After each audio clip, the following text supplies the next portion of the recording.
આંબોદ તાલુકાના કોલવણા ગામ ખાતે આવેલા ઇનાયતભાઈ ખાની વાડીમાં મધમાખીએ ડંખ મારતા 5 થી વધુ લોકો સારવાર અર્થે હોસ્પિટલ ખસેડવામાં આવ્યા હતા। આંબોદ તાલુકાના કોલવણા ગામે સવારના 10 વાગ્યાના અરસામાં ભાઈખા પરિવારના 3 બાળકો સહિત કુલ 7 વ્યક્તિઓ પોતાની વાડીએ ગાંડા બાવળની સાફ સફાઈ અર્થે ગયા હતા, જ્યાં જેસીબીથી સફાઈ કરતી વેળાએ બાવળમાં રહેલ ભૂરી મધનો પૂરો છંછેરાતા મધમાખી ઉડી જતી।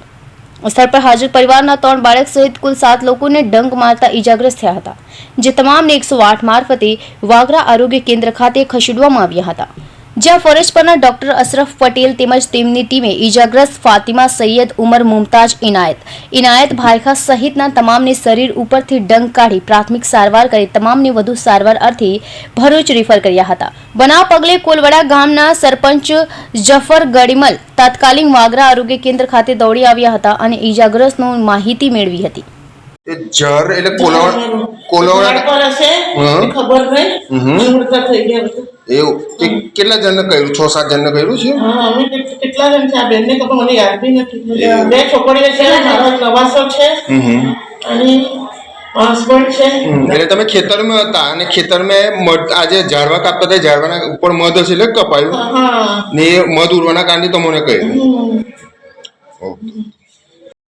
Sachin Patel, Hind TV news, Bharuch.